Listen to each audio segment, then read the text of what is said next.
যারা নাকি আল্লাহর গোলাম, এই ব্যাপারে যাদের মধ্যে লজ্জার সৃষ্টি হয়, আল্লাহর গোলাম এটা কেমন কথা, বান্দা হওয়াটা কেমন কথা, যারা গোলামীকে অস্বীকার করে তাদের সম্পর্কে আল্লাহ পাক বলছেন, ওয়া মাইয়াস্তানকিফ আন ইবাদাতিহি ওয়া ইস্তাকবির ফাসায়াহশুরুহুম ইলাইহি জামিআ। কেউ যদি আল্লাহর বন্দেগী করার ব্যাপারে লজ্জা পোষণ করে, যদি লজ্জার কারণ মনে করে, অহংকার করে, গৌরব করে, তাহলে তারা পালাবে কোথায়, যাবে কোথায়? আমি কিয়ামতের দিন সবগুলিকে এক জায়গায় করে ফেলবো। সুতরাং আল্লাহ পাকের গোলামিতে আল্লাহ যে বান্দা বলে যখন ডাকেন, লজ্জার কোনো কারণ নাই। অহংকার যে করবে সে নিজেকে ধ্বংস করবে। আল্লাহ পাক সব নবীদেরকে নিজের বান্দা বলেছেন। নবীরা কি আল্লাহ পাকের বান্দা। হযরত ইউসুফ আলাইহিস সালাম সম্পর্কে আল্লাহ পাক বলছেন, কাযালিকা লিনাসরিফা আনহু আস-সুআ ওয়াল ফাহশা ইন্নাহু মিন ইবাদিনাল মুখলাসিন। এরূপই ঘটলো যাতে আমি ইউসুফ আলাইহিস সালামকে, আমার বান্দা, তাকে আমি নির্লজ্জতা ইত্যাদি থেকে আমি রক্ষা করেছি। নিশ্চয়ই হযরত ইউসুফ ছিল আল্লাহ পাকের বান্দা, আল্লাহ পাকের আব্দ। রাসূল করিম সাল্লাল্লাহু আলাইহি ওয়াসাল্লাম তিনি হচ্ছেন সর্বশ্রেষ্ঠ আল্লাহর পয়গম্বর। তার থেকে শ্রেষ্ঠ নবী আর কি কেউ আছে? জোরে বলেন, আছে? তার থেকে মাহবুব, তার থেকে শ্রেষ্ঠ আল্লাহর কাছে আর কেউ নাই। সেই নবীকে আল্লাহ রাব্বুল আলামিন কোরআনে কারীমের ভিতরে তাকে আব্দ বলেছেন। কি বলেছেন? অনেকগুলি আয়াত আছে যে আয়াতের ভিতরে আল্লাহ পাক তার নাম নেন নাই, নবী বলেন নাই, রাসূল বলেন নাই, শুধু বলেছেন আব্দ। যেমন ফাআওহা ইলা আবদিহি মা আওহা, অতঃপর তার বান্দার নিকট যা ওহী করার ছিল তা তিনি করলেন। সেই বান্দাকে মুহাম্মদ সাল্লাল্লাহু আলাইহি ওয়াসাল্লাম। অন্য আয়াতে আল্লাহ পাক বলছেন, وأنه لما قام عبد الله يدعوه كادوا يكونون عليه لبدا।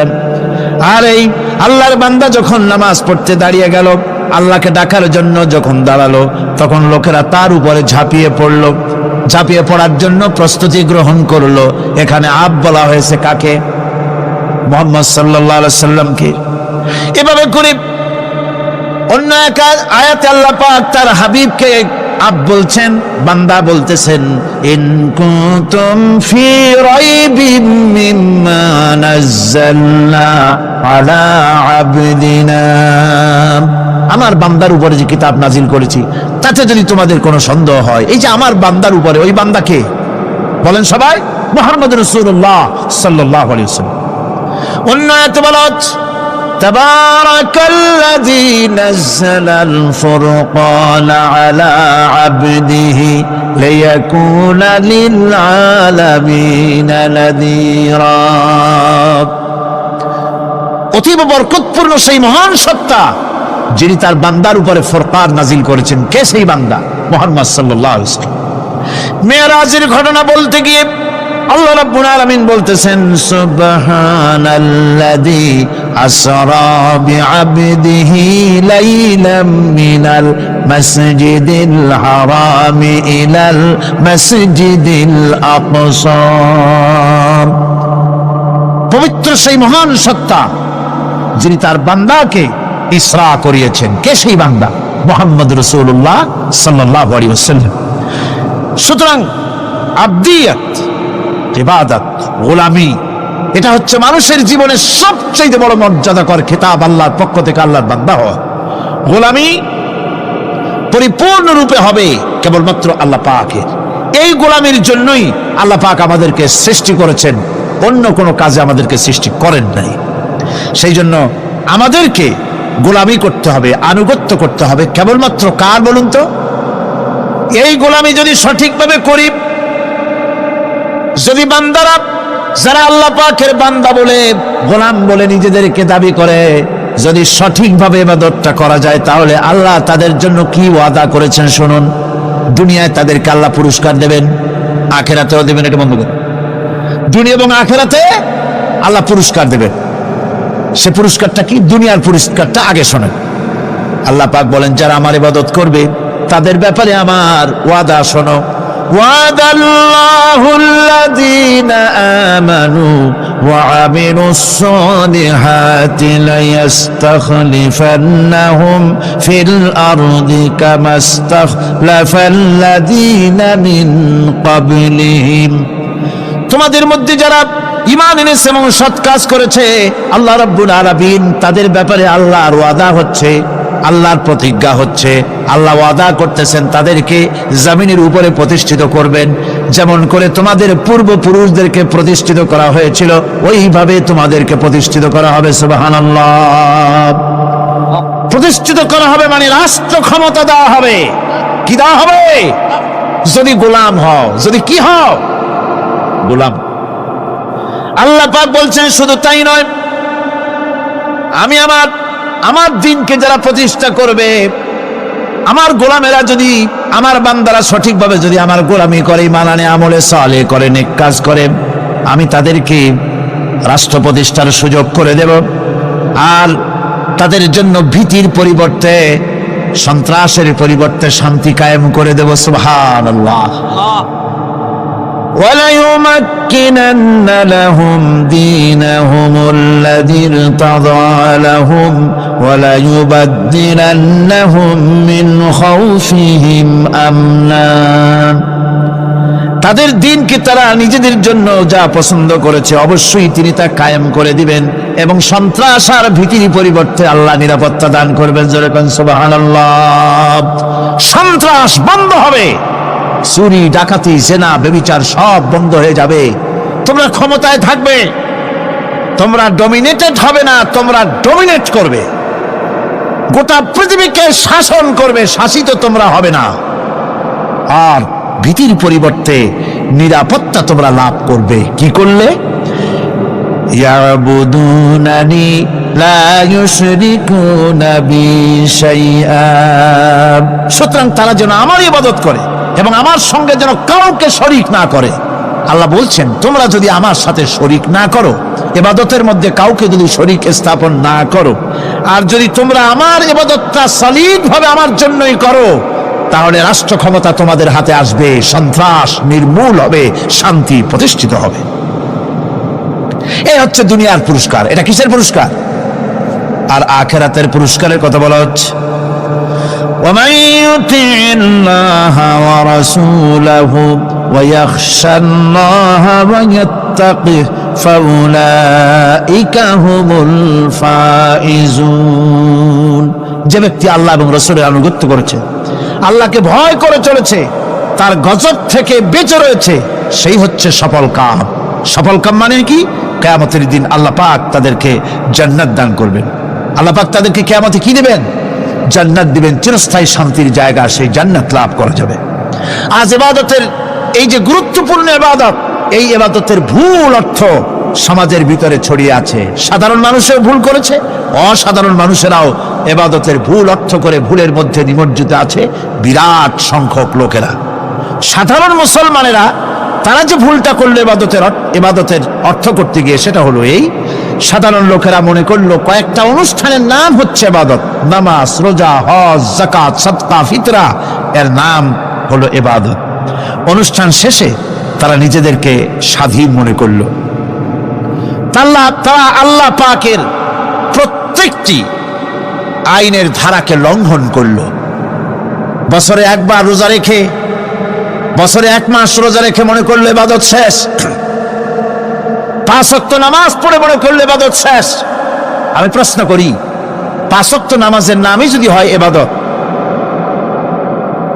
5 ওয়াক্ত নামাজের নামই ইবাদত, এটাই যদি হয়, তাহলে 5 ওয়াক্ত নামাজ পড়তে সময় লাগে কত? উজু টুজু করে বড় জোর 1-1.5 ঘন্টা সময় লাগে 5 ওয়াক্ত নামাজ পড়তে। তো এর নাম যদি হয় ইবাদত, তার অর্থ কি দাঁড়াবে? অর্থ দাঁড়াবে আপনি 24 ঘন্টার ভিতরে 1 থেকে 1.5 ঘন্টার জন্য আল্লাহর গোলাম, বাকি 22 ঘন্টার জন্য শয়তানের গোলাম হতে কেউ রাজি আছেন? রোজার নামই যদি হয় শুধু ইবাদত, তাহলে তার অর্থ দাঁড়াবে বছরের ভিতরে 1টা মাসের জন্য আপনি আল্লাহর গোলাম, আর 11 মাসের জন্য শয়তানের গোলাম হতে কেউ রাজি আছেন? তাহলে বিষয়টা কি? বিষয়টা হচ্ছে নামাজ, রোজা, হজ, যাকাতি শুধুমাত্র ইবাদত নয়, আনুষ্ঠানিক ইবাদত তো বটেই, কম্পালসারি ইবাদত তো বটেই, কিন্তু শুধুমাত্র নামাজ, রোজা, হজ, যাকাত ইবাদত শুধুমাত্র নয়, এগুলি হচ্ছে ইবাদতের পার্ট, ইবাদতের অংশ। বরং জীবনের সব ক্ষেত্রে আল্লাহর হুকুমকে মানার নামই হচ্ছে, ভাইরা আমার, একদিকে নামাজ রোজা করছে, অন্যদিকে আল্লাহর আইনের প্রতিটি ধারাকে লঙ্ঘন করে চলছে, মিথ্যা ওয়াদা করে, মিথ্যা কথা বলে, সুদ খায়, ঘুষ খায়, জেনা করে, এরপরে অন্যের হক নষ্ট করে, প্রতিবেশীর হক নষ্ট করে, হারাম মাল খায়, হকদারের হক নষ্ট করে, প্রতিবেশীর হক নষ্ট করে, জিন্দা মুর্দা মানুষকে নিজের জন্য শক্তিধর বলে মনে করে, এক টুকরা রুটির জন্য অথবা এক ফোঁটা, এক ঘটি পানির জন্য কাফেরের কাছে হাত পেতে দাঁড়ায় থাকে। এই যদি অবস্থা হয়, এটাই যদি হয় ঈমান, আর এটার নামে যদি হেফাজত হয়, তাহলে এই পৃথিবীর মুসলমানের আজ লাঞ্ছিত কেন? আল্লাহর ওয়াদা কি মিথ্যা? নাউযুবিল্লাহি মিন যালিক। আমাদের ইবাদত যদি ঠিক হয়, যদি সত্যিকারের ইবাদত যদি আমরা করে থাকি, তাহলে ক্ষমতায় ইমানদারেরা নাই কেন? বিশ্বজুড়ে মুসলমানেরা লাঞ্ছিত কেন? তাহলে বুঝতে হবে ইবাদতের মধ্যে বিরাট গরমিল করে ফেলেছি, ঠিক কিনা? লক্ষ্য করুন, সেই লোকটা হজ করতেছে, উমরা করতেছে, নামাজ পড়তেছে, মসজিদ মাদ্রাসায় চান্দা দিতেছে, ওই লোকটি আবার ব্যাংকের থেকে সুদের টাকা নিয়ে ব্যবসা চালাইতেছে। ব্যবসা ঠিক রাখার জন্য, ইনকাম ট্যাক্স ফাঁকি দেওয়ার জন্য ব্যবসায়ীরা 2 ধরনের 3 ধরনের খাতা মেনটেন করছে। কথা ঠিক কিনা?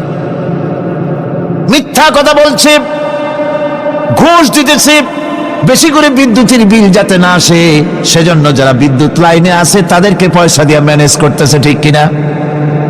আমি পার্লামেন্টে বলেছি বিদ্যুৎ বাইরের থেকে আনতে হবে না, ঘুরে ঘুরে আবার বিদ্যুতের কথা আসে।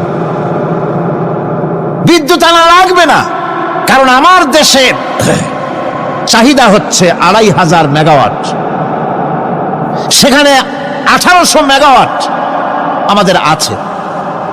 আরেকদিকে 4টা বিদ্যুৎ প্রকল্প বন্ধ হয়ে আছে। ওই 4টি বন্ধ হওয়া প্রকল্প যদি চালু করা যায়, তাহলে 2900 মেগাওয়াট বিদ্যুৎ উৎপাদিত হতে পারে বলে বিশেষজ্ঞরা বলেছেন। তাহলে আমাদের উদ্বৃত্ত 400 মেগাওয়াট থেকে যাবে। এইটাকে বাইরের থেকে আনার কোনো দরকার নাই। বিদ্যুতের অপচয় বন্ধ করুন, বিদ্যুতের চুরি বন্ধ করেন। মিল কল কারখানা যাদের আছে, লক্ষ লক্ষ টাকা বিদ্যুৎ বিল হয়, কিন্তু লাইনম্যানদের সঙ্গে ম্যানেজ করে গভর্নমেন্টকে ফাঁকি দেওয়া হচ্ছে, ঠিক কিরকম? তোমার নামাজের দাম কি? তোমার হজের 4 পয়সা দাম নাই। তুমি রাষ্ট্রকে ফাঁকি দিয়েছ, তুমি জনগণকে ফাঁকি দিয়েছ, তুমি দেশের শত্রু। টেলিফোনের বিল হাজার হাজার টাকা, লাখ টাকার বেশি বিল হয়, লাইনম্যানের সঙ্গে ম্যানেজ করে 500, 700, 2000 টাকা দিয়ে সারিয়ে দেয়, ঠিক কিনা? এরা জাতির শত্রু, দেশের শত্রু। এদেরকে ফায়ারিং স্কোয়াডে নিয়ে ক্লাস ফায়ার করে উড়ায় দেওয়া উচিত। এরা দেশের দুশ্মন। আজ সিস্টেম লসের নাম দিয়া বিদ্যুৎ চুরির আরেক ব্যবস্থা করা হয়েছে। সিস্টেম লস করে ওনারা নিজেরা, আর এর ভোগান্তি জনগণকে করতে হয়। কসাইয়ের মতো ছুরি দিয়া জবাও করে জনগণের কাছ থেকে সিস্টেম লসের চার্জ আদায় করা হয়। আমি পার্লামেন্টে বলেছি, মাননীয় স্পিকার, সিস্টেম লস এই নামটা উঠাও দেন, এই প্রথা বন্ধ করে দিন। বিদ্যুৎ ধার করা লাগবে না, আল্লাহ আমাদের দেশে যথেষ্ট দিছে, কোনো জিনিসের অভাব নাই। এখানে গ্যাস আছে, তেল আছে, বিদ্যুৎ আছে, পাট আছে, চা আছে, নাই কি? অন্তত 8.5 কোটি টাকার কাগজ গুদামের মধ্যে বন্দী হয়ে আছে। ভারতকে ক্ষতি করার জন্য সে দেশ থেকে কাগজ এনে খবরের কাগজ ছাপানো হচ্ছে, আর 8.5 কোটি টাকার কাগজ নষ্ট হয়ে যাচ্ছে, আমার দেশের কাগজ। সুতরাং বলতেছিলাম একথাই বলতেছিলাম যে ঈমান, আল্লাহর গোলাম হতে হলে ভুল করে বসেছি ইবাদতের অর্থ করতে, শুধু নামাজ রোজা হজ যাকাত, মাজারে কিছু চান্দা দেওয়া, আগরবাতি মোমবাতি চাদর একটা দিয়া, পীর সাহেবের 10,000 টাকা চান্দা দিয়া, মুছে তেল মাইখা দাঁত বাইর করে হাসে। বেহেশতে তো গেছি, আর দেরি কত? বেহেশত তুমি যাবা, এত সহজ? দেশকে ফাঁকি দিছ, দেশকে ফাঁকি দিয়েছ, জনগণকে ফাঁকি দিয়েছ, নিজের মেয়েকে ফাঁকি দিয়েছে, বিবাহের সময় টাকা পয়সা দিয়া বিবাহ টিবাহ করায় দিল, ব্যবসা, ধানি সম্পত্তি, বাড়ির সম্পত্তি সব ছেলেদেরকে দিয়ে দিল, মেয়েটারে ফাঁকি দিয়ে দিল, দেয় না এরকম? ফুপুকে ফাঁকি দিল, বোনকে ফাঁকি দিল, এরপরে মোনাজাত করে সবে বরাতে, আল্লাহ আমারে বেহেশত দিও। ফেরেশতারা কয়, মর তুই আগে, বেহেশত তোরে কেমনে দেয় ভালো করে দেখায় দেব। বেটা তুই যাবি বেহেশতে? এত সোজা? ওটা মামু বাড়ির বারান্দা নাকি? এত সহজ নয়। সুতরাং সাধারণ মানুষ মারাত্মক ভুল করেছে এখানে। নামাজ রোজা হজ যাকাত ইবাদত, আর কিছু কি ইবাদত মনে করে নাই? আপনার চাকরি আপনার ইবাদত, চাকরিতে ফাঁকি দেওয়া যাবে না। আপনি সুস্থ মানুষ, মেডিকেল লিভ নিয়ে ওয়াজ মাহফিল অথবা কোনো ইজতেমায় যাওয়া যাবে না, কোনো চেল্লা দিতে যাওয়া যাবে না। মেডিকেল লিভ নিয়ে আপনি সুস্থ মানুষ, কেন আপনি মেডিকেল লিভ নিচ্ছেন? আপনি ফাঁকি দিতে পারবেন না। সরকারি চাকরি করেন, মিল কল কারখানায় চাকরি করেন, ফরজ নামাজ পড়েছেন ভালো কথা, সুন্নাত পড়েছেন ভালো কথা, নফল পড়বেন না। জোহরের নফল পড়া বাদ দিন। যদি আপনি চাকরিজীবী হন, চাকরি করেন, ওটাই ইবাদত। এর নাম ইসলাম, এর নাম ইসলাম। গভর্নমেন্ট যে বেতন দেয় সেই বেতনের উপরে সন্তুষ্ট থাকুন, ঘুষ খাইয়েন না। যদি বেশি বেতন লাগে গভর্নমেন্টের কাছে দাবি জানান যে আমাদের বেতন বাড়ায় দাও। ঘুষ খাবেন কেন? হারাম। জোরে কোন এটা কি? এই ঘুষের টাকা মাজারে দিয়া, পীরেরে দিয়া আল্লাহরে খুশি করবেন, এত সহজ না, এত সহজ না। মা খালাকতুল জিন্না ওয়াল ইনসা ইল্লা লিয়াবুদুন। মানুষ আর জিন জাতিকে আমি সৃষ্টি করেছি আমার গোলামির জন্য। কার গোলামি? ওই গোলামির পূর্ণাঙ্গ নমুনা যদি জানতে চাই, পূর্ণাঙ্গ নমুনা দৃষ্টান্ত লাগবে। কাকে অনুসরণ করব? পূর্ণাঙ্গ ইবাদতের আল্লাহর গোলামির পূর্ণাঙ্গ নমুনার জন্য কোরআনে কারিমে দৃষ্টান্ত সেট করা হয়েছে।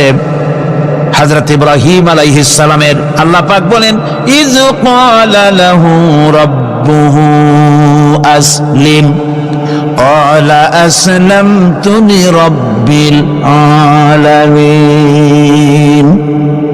তার অবস্থা এই ছিল। কার?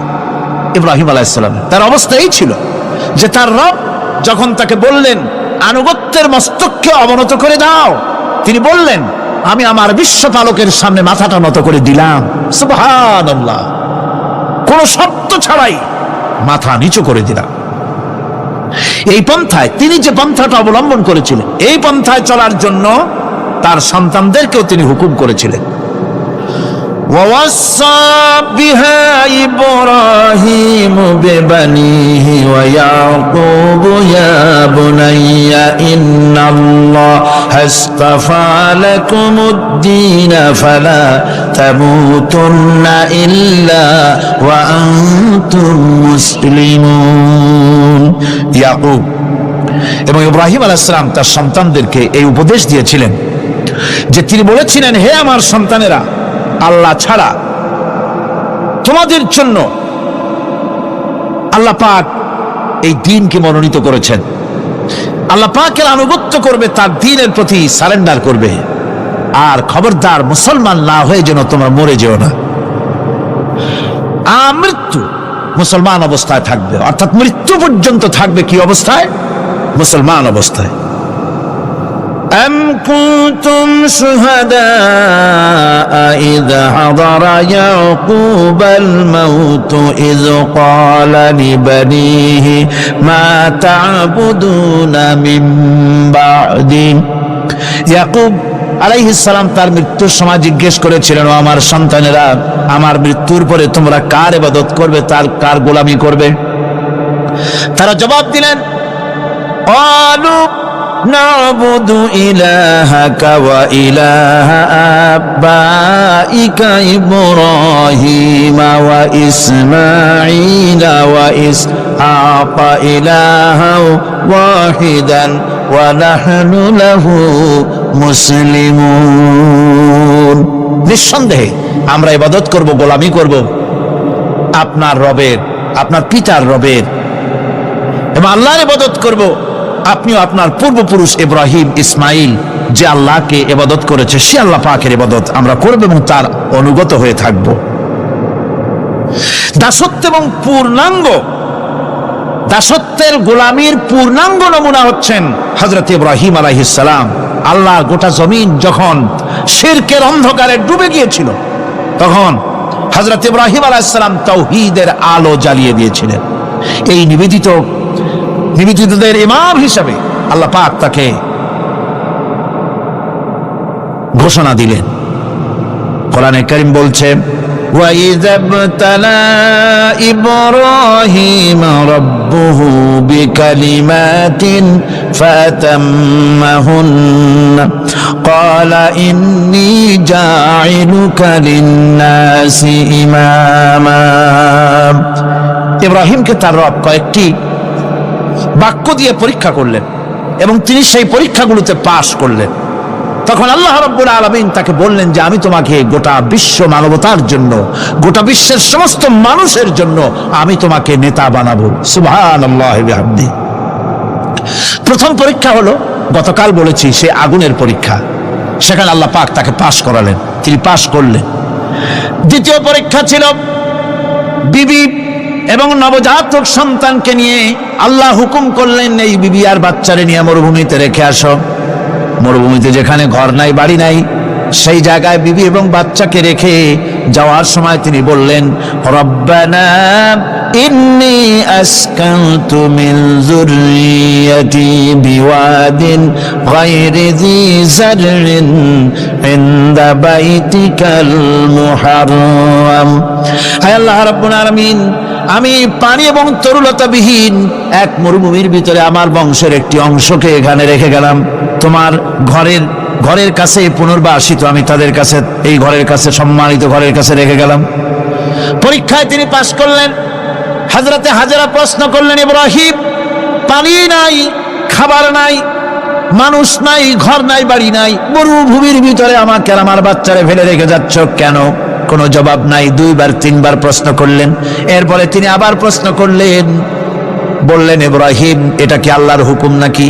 হযরত ইব্রাহিম আলাইহিস সালাম নিজের কলিজার টুকরা সন্তান আর বিবিকে রেখে যেতেছেন ভারাক্রান্ত মন নিয়ে। তিনি আকাশের দিকে আঙ্গুল উঁচু করে দেখালেন। হযরত হাজেরা বুঝলেন ইনি তো আল্লাহর পয়গম্বর, আমার কোন অপরাধে এভাবে ফেলে যাওয়ার কথা নয়। তিনি বুঝলেন এটা আল্লাহর হুকুম। হযরতে হাজেরা বললেন, ইব্রাহিম রে, নিশ্চিন্ত মনে বাড়ি ফিরে যাও। আমার মনে কোনো চিন্তা নাই, কোনো পেরেশানি আর এখন নাই। আল্লাহর হুকুমে যদি আমাকে মরুভূমির ভিতরে ফেলে যেয়ে থাকো, তাহলে আমি ওই আল্লাহর প্রতি এতটা ভরসা রাখি যে এই মরুভূমির ভিতরে জল পানি শূন্য, খাদ্য শূন্য জায়গায় আমি আমার বাচ্চাকে আল্লাহ রব্বুল আলামিন না খাওয়াইয়া মারবেন না। দ্বিতীয় পরীক্ষায় পাশ করল। 3 নম্বরে পরীক্ষা হলো, সন্তান বড় হয়ে গেছে, বুদ্ধি হয়েছে, দৌড়াতে পারে। আল্লাহ রাব্বুল আলামিন হুকুম করলেন, ছেলেকে জবাহ করো। কত বড় আগুনের পরীক্ষা! কোরআন শরীফ বলছে, হযরত ইব্রাহিম আলাইহিস সালাম নিজের ছেলেকে ডেকে নিয়ে বললেন, ইয়া বুনাইয়া ইন্নী আরা ফিল মানামি আন্নী আযবাহুক ফানজুর মাযা তারা। হে আমার কলিজার টুকরা সন্তান, আমি স্বপ্নে দেখেছি যেন আমি তোমাকে জবাহ করতেছি। তোমার রায় কি, তোমার মত কি, আমারে শোনাও। ছেলে পয়গম্বর, ছেলে তার জবাবে বললেন, ইয়া আবাতি ফাআল মা তু'মার সাতাজিদুনি ইনশাআল্লাহু বিনাস সাবিরিন। হে আমার আব্বাজান, আপনি যে ব্যাপারে স্বপ্নের ভিতরে আদিষ্ট হয়েছেন আপনি তা কার্যকরী করুন। আমাকে এতটুকু অধৈর্যের মধ্যে পাবেন না, আমাকে ধৈর্যশীলদের মধ্যে পাবেন। আমারে আপনি আল্লাহর হুকুম পালন করেন। আল্লাহ পাক শোনাচ্ছেন ফালাম্মা আসলামা ওয়া তাল্লাহু লিল জাবিন, পিতা পুত্র দুজনই রাজি হয়ে গেল। পিতা তার ছেলেকে কাত করে গলার উপরে ছুরি ধরেছেন। আল্লাহ রাব্বুল আলামিন ইসমাইল জবাহ হোক এটা আল্লাহ চান নাই, আল্লাহ চেয়েছেন পরীক্ষা করতে। পরীক্ষায় ইব্রাহিম পাশ হয়ে গেলেন। আল্লাহ পাক বলছেন ওয়ানাদাইনাহু আইয়া ইব্রাহিম قد صدقت الرؤيا إنا كذلك نجزي المحسنين। আমি ইব্রাহিমকে ডেকে বললাম, ইব্রাহিম তুমি তোমার স্বপ্নকে বাস্তবে রূপ দিয়েছো, আর এভাবে করি আমি মুহসিনদেরকে পুরস্কৃত করে থাকি। আল্লাহ পাক খুশি হলেন। আল্লাহ পাক বললেন ইন্না হাযা লাবালাউল মুবিন, নিঃসন্দেহে এটি একটি বিরাট পরীক্ষা ছিল। ঠিক কি লাগান? আল্লাহ নিজে বলছেন এটা একটি বিরাট পরীক্ষা, আযীম ইমতিহান। সে ইমতিহানে তিনি পাশ করলেন। পরীক্ষায় উত্তীর্ণ হওয়ার জন্য রব্বুল আলামিন পুরস্কার দিয়া দিলেন। আল্লাহ পাক বললেন সালামুন আলা ইব্রাহিম। পড়েন সবাই, সালামুন আলা ইব্রাহিম। ইব্রাহিমের প্রতি আল্লাহ পাক বললেন ইব্রাহিমের প্রতি সালাম রইল। সুবহানাল্লাহি ওয়া বিহামদিহি। ইবাদত এর আনুগত্যের এই উৎকৃষ্ট দৃষ্টান্ত স্থাপনের পর আল্লাহ পাক তার গোটা বিশ্বের মুসলমানদেরকে কিয়ামত পর্যন্ত ইব্রাহিম আলাইহিস সালামকে জাতির পিতা বানায়া দিলেন। সুবহানাল্লাহ। কইতে ইচ্ছা করে না? এরকম পরীক্ষা কোন পিতারা দিতে পারছে নাকি? গোটা বিশ্বের সমস্ত মানব মণ্ডলীর জন্য আল্লাহ পাক ইব্রাহিম আলাইহিস সালামকে কিয়ামত পর্যন্ত জাতির পিতা হিসাবে ঘোষণা করেছেন। সুবহানাল্লাহ। মিল্লাতা আবিকুম ইব্রাহিম হুয়া সাম্মাকুমুল মুসলিমিন। তোমরা তোমাদের পিতা ইব্রাহিমের মিল্লাতের উপর প্রতিষ্ঠিত হও।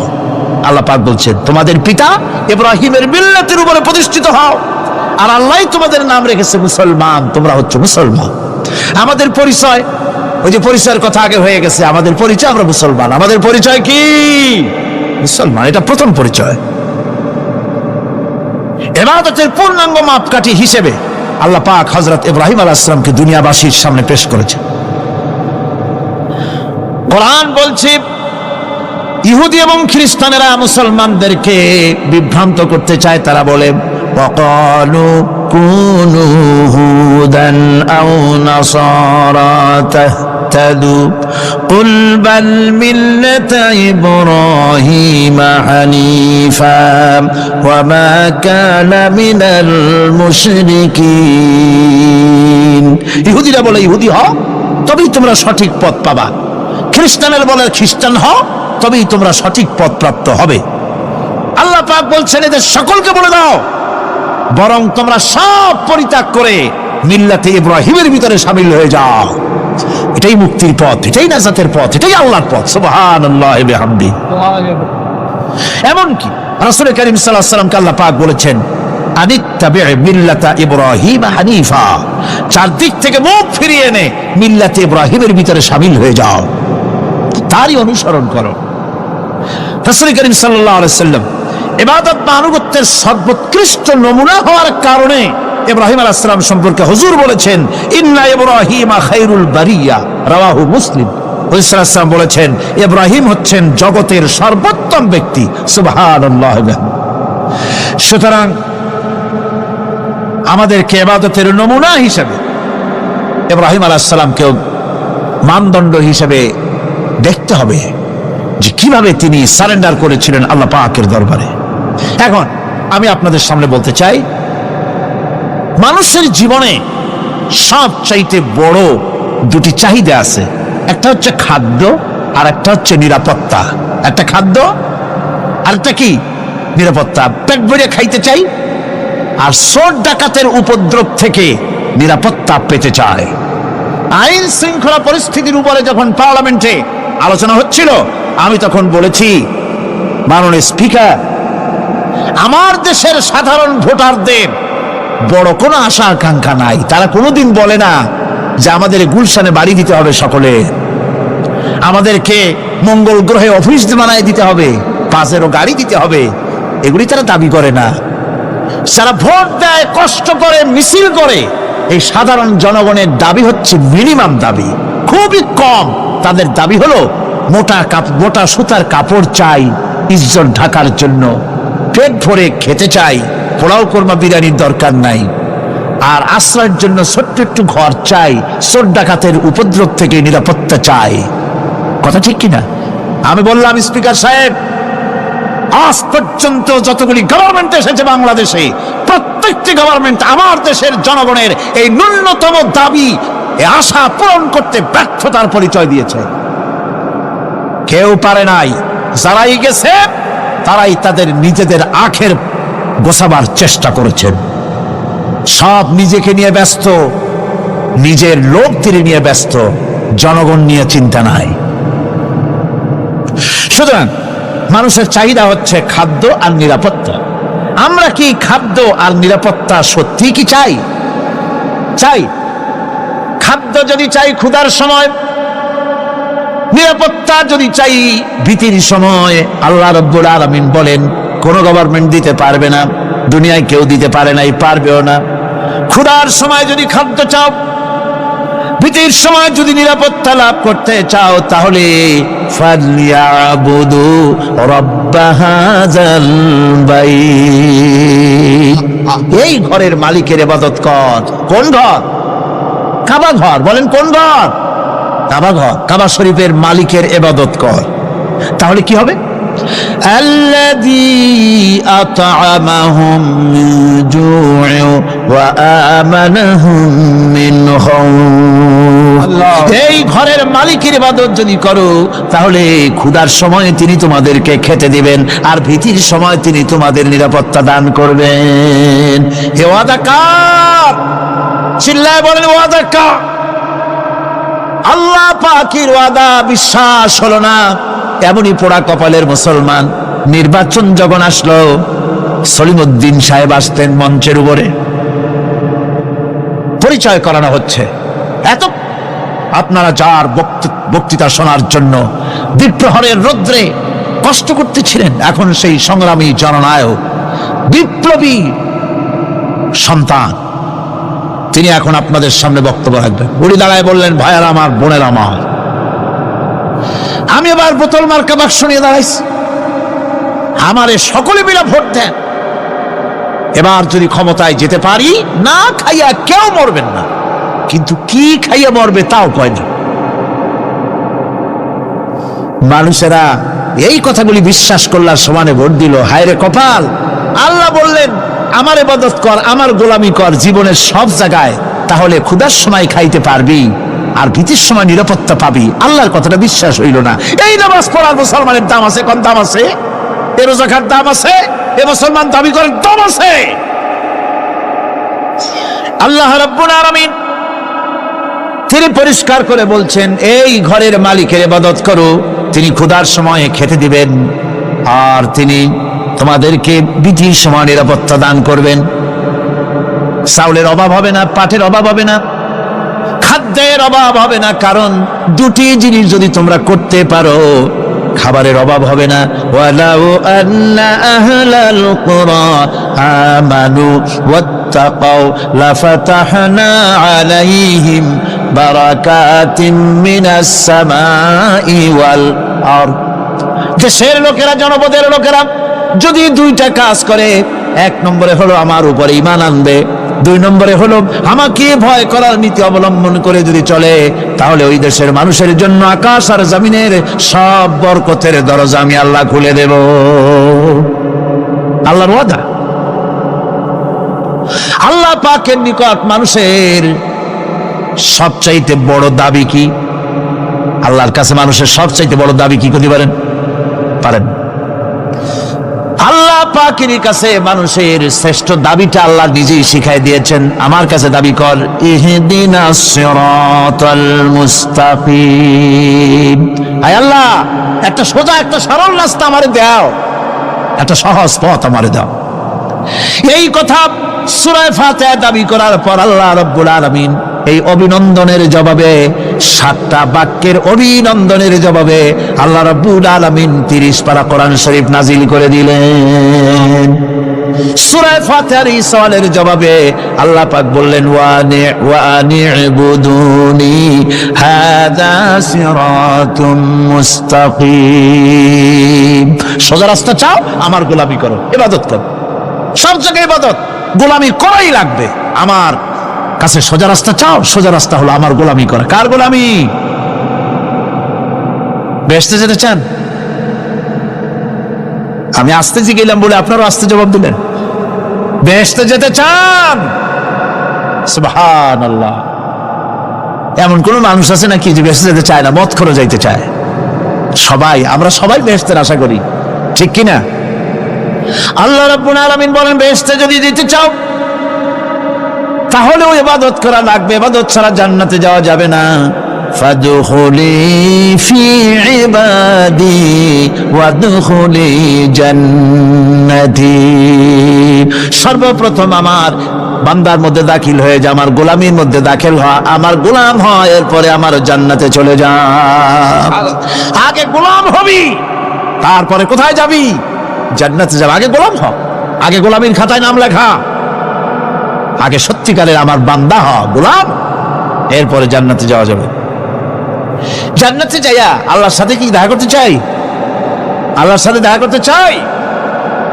আল্লাহ রাব্বুল আলামিন বলেন, ফামান কানা ইয়ারজু লিকা রাব্বিহি ফালইআমাল আমালান সালিহান ওয়া লা ইউশরিক বিইবাদাতি রাব্বিহি আহাদা।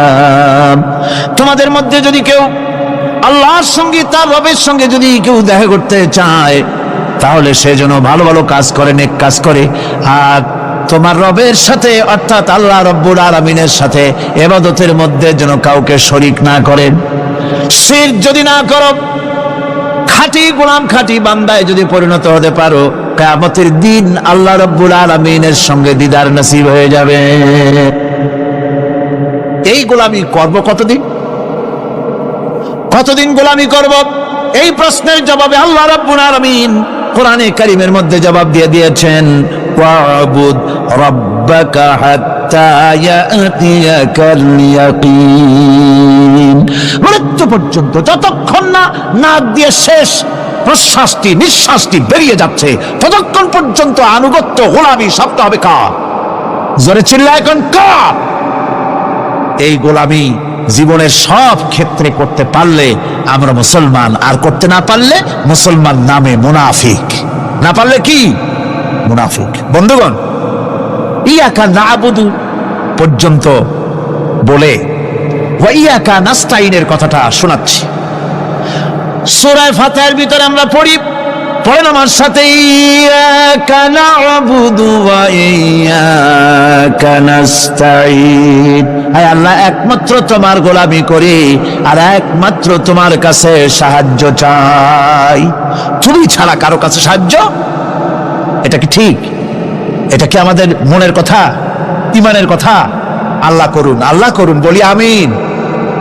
হাদিস শরীফে বলা হয়েছে, ইজা সাআলতা ফাসআলিল্লাহ ওয়া ইজা ইসতাআনতা ফাসতাইন বিল্লাহ। কিছু চাইতে হলে আল্লাহর কাছে চাও, কিছু বলতে হলে, ভিক্ষা করতে হলে আল্লাহর কাছেই ভিক্ষা করো। কার কাছে ভিক্ষা করবেন? আল্লাহর কাছে বলুন। আমার বন্ধুগণ, আমি আমার ঈমান থেকে কথা বলি, আমি আমার ঈমান থেকে কথা বলি। কোরআন এবং হাদিস পড়ে যতটুকু আল্লাহ বোঝার তৌফিক দিয়েছেন, সেই কথাগুলি পেশ করার জন্য চেষ্টা করি। বন্ধুগণ, এদিক ওদিক কোনো দিকে না ঘুরে মসজিদে যান, মসজিদে গিয়ে নামাজ পড়েন, আর আল্লাহর কাছে হাত পেতে আল্লাহরে বলেন। সেজদা গিয়া যখন রব্বুল আলামিনের দরবারে কিছু চাইবেন, হুজুরের কাছে জিজ্ঞেস করা হয়েছে, হুজুর, বান্দা কখন আল্লাহর নিকটবর্তী হয়ে যায়? আল্লাহর নবী বলেছেন, বান্দা যখন সেজদা দেয় তখন বান্দা একেবারে আল্লাহ পাকের কাছে চলে যায়। আল্লাহর কাছে চান, যা দরকার, ছেলে নাই, মেয়ে নাই, বউ নাই, অথবা চাকরি নাই, প্রমোশন চাই, ব্যবসায় উন্নতি চাই, যা দরকার কাকে বলবেন? মনটাকে পরিষ্কার করুন, আজকে মনটাকে সাফ করুন, সমস্ত দুর্বলতা থেকে মনকে উঠায় আনো।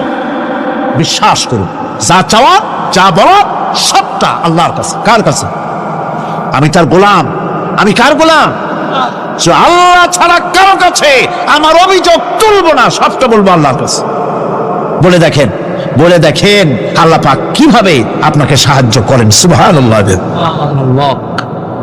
ভাইরা আমার, আল্লাহ রাব্বুল আলামিন রাসূল করিম সাল্লাল্লাহু আলাইহি ওয়াসাল্লামকে বলেছেন, ফাইদা ফারাগতা ফানসাব ওয়া ইলা রাব্বিকা ফারগাব। যখন তুমি খালি হাত হয়ে যাবে, দাঁড়িয়ে যাবে এবং তোমার রবের কাছে মিনতি জানাবে, কিছু যখন থাকবে না, তোমার রবের কাছে দাঁড়ায় যাও আর তার কাছে মিনতি জানাও, তোমাকে আল্লাহ ভরপুর করে দিবেন। ভান্ডের কোনো অভাব নাই। আমাদের ভান্ড হচ্ছে যত দেব তত কমবে, আর আল্লাহর ভান্ড যত দেয় তত সমান সমান থাকে, মোটেই কমে না, মোটেই কমে না। সুতরাং দয়াল বাবা, বাবাজান, কেবলাজান বাবা কি যে কবে আর কি করবে দিশা করতে পারে না। গান বাজনা, তারপরে গোসল শরীফ, কি জানি হাবিজাবি শরীফ, কোন শেষ নাই, বেদাত দিয়ে ভরে গেছে। এগুলি বিশ্বাস করবেন না, বিদআত খারাফা, এর সাথে মুসলমানের কোনো সম্পর্ক নাই। গান বাজনার সাথে মুসলমানের কোনো সম্পর্ক। হাতে কতগুলো ঢোল নিয়ে তারপরে মাজারের কাছে গিয়ে ঢোল বাজায়, কবরের কাছে, মাথায় কতগুলো চুল, দাঁতে ময়লা, মোষগুলা ঠোঁট দুইটা ঢাইকিয়া দাড়ির কাছে এসে পড়ছে। হায় হায় রে, এই রকমের মোষ আমি মাঝে মধ্যে চিন্তা করি যে দই খায় কেমনে এরা, গাঁজা মদ খাইয়া এগুলো মাজার মধ্যে গিয়ে পড়ে থাকে। আর কি জানি আছে ওইটারে ঘষে এলো আর বলে মদিনা যাব কেমনে, মদিনা যাব কেমন। তুই মদিনা যাবি কেমনে? মদ খেয়ে গাঁজা খেয়ে তুই যাবি মদিনা? একটা কথা হইলো? তোর নাপাক কদম আল্লাহ পাকের আরদে মুকাদ্দাসে উঠতে পারে না। বদকার, জিনাকার, শারাবি, কাবাবি আল্লাহ পাকের নাফরমান। কতগুলা শালু কাপড় গায়ে দিয়া, মাথায় কতগুলা চুল রাখিয়া, তারপরে গ্রামের নামে শরীফ। আশ্চর্য কথা, এই গ্রামের নাম শরীফ, ওই গ্রামের নামের মাথায় গিয়া শরীফ। শরীফ তো মক্কা শরীফ, মদিনা শরীফ, কোরআন শরীফ, হাদিস শরীফ। আর শরীফের দরকার নাই। শরীফের জাত মারছে গ্রামে গ্রামে শরীফ লাগাইয়া। কর্ণফুলী শরীফ, চন্দ্রকোনা শরীফ। আশ্চর্য কথা, শরীফ শব্দটা তেজ থাকা উচিত, ঠিক কিনা কন? আপনাদেরকে সতর্ক হতে হবে। আনুগত্য এবং গোলামি সকল ব্যাপারে আল্লাহ পাকের করতে হবে। চাইতে হবে কার কাছে? আল্লাহর কাছে। আমার এই কথা আপনাদের মনে আছে কিনা জানি না। সম্রাট শাহজাহানের সময় এক ফকির, এক ভিক্ষুক ভিক্ষা করে বেড়াতো। 70-80 বছর বয়স হয়ে গিয়েছে। এক লোক বলছে, সারা জীবন তো তোমার ছোটবেলা থেকে ভিক্ষা করতে দেখলাম। সে বলল, মানুষে দেয় তো 2 পয়সা, 1 পয়সা, ভিক্ষা ছাড়া করবোটা কি? লোকটি বলল, তোমার একটা পরামর্শ দেই, একদিন সম্রাটের কাছে গিয়ে যে দেখো, একবারে যা দেবে খাইয়া কুলাইতে পারবা না। সম্রাট শাহজাহান কোথায় আছে এখন? দেখো গিয়া মসজিদে আছে। লোকটি মসজিদের বাইরে গিয়ে দেখে সম্রাট একা হাত তুলে বসে আছে, চোখ থেকে পানি পড়তেছে দরদর করে, দাড়ি ভিজে জামায় পড়তেছে, বহুক্ষণ দাঁড়িয়ে আছে। এরপরে সম্রাট তার মুনাজাত শেষ করে বেরিয়ে আসছেন। ফকিরের সঙ্গে দেখা। ফকির বলল, আসসালামু আলাইকুম। তিনি বললেন, ওয়ালাইকুম আসসালাম ওয়া রাহমাতুল্লাহ। ফকির রওনা করেছে। বাদশা বলছে, তুমি তো একজন ভিক্ষুক মানুষ বলি মনে হয়, আমার কাছে তো কেউ কিছু না চাইয়া যায় না, তুমি যে কিছু না চেয়েই চলে যাচ্ছ। ভিক্ষুক বলছে, জাহাপানা, সত্যি কিছু চাইতে এসেছিলাম আপনার কাছে, কিন্তু আপনার অবস্থা দেখে আমার জ্ঞানের চোখ খুলে গেছে। আমি দেখতে পেলাম, আমি যে সম্রাটের কাছে ভিক্ষা চাইতে আসলাম, আমি তো শুধু তাকায় আছি, আমি তো কান্দি না, বরং আমি যার কাছে চাইতে এসেছি তিনি আমার চাইতে আরো নগণ্য ভিক্ষুকের মতো হয়ে কার কাছে যেন হাত পেতে চোখের পানি ফেলে কান্দে। মনে মনে ভাবলাম, সম্রাট কান্দে যে সম্রাটের কাছে, ওই আল্লাহ সারা জীবনে কারো কাছে কিছু চাইব না। আল্লাহর কাছে চাওয়ার অভ্যাস করুন। তিনি দিতে পারেন, সবকিছু তার আছে। এই বিশ্বাস মনের ভিতরে জমাতে হবে, তাহলেই সত্যিকারের মুসলমান আমরা হব। আল্লাহ পাক সত্যিকারের গোলাম আমাদেরকে বানাবেন। আমরা বলি আমিন। আজকে আমি বেশি কথা বলবো না, কারণ আজকে হলো পবিত্র এক রাত। অনেকে রোজা রেখেছেন, আবার সারা রাত অনেকে ইবাদত করবেন। সুতরাং সেই পথে আমি আর অন্তরায় সৃষ্টি করতে চাই না। আজকের মতো ইয়াকা নাবুদু ওয়া ইয়াকা নাস্তাইন আজকের মতো শেষ করা হলো। 2 দিন ধরে ইয়াকা নাবুদের উপরে, ইবাদতের উপরে 2 দিনে যে আলোচনা করলাম, আল্লাহ করালেন। আমি আশা করি ইবাদতের একটা ক্লিয়ার কনসেপশন আপনাদের তৈরি হওয়ার কথা ইনশাআল্লাহ। হয়েছে কিনা? আল্লাহ পাক কবুল করুন, জোরে বলে আমিন। আমি যা বুঝাতে চেষ্টা করেছি কোরআন দিয়ে, আল্লাহর কোরআনকে কোরআন দিয়ে বুঝাতে চেষ্টা করেছি, ঠিক কিনা? আল্লাহ পাক আমাদেরকে কবুল করুন, আমরা যেন ইবাদত বুঝি, জোরে কোন আমিন।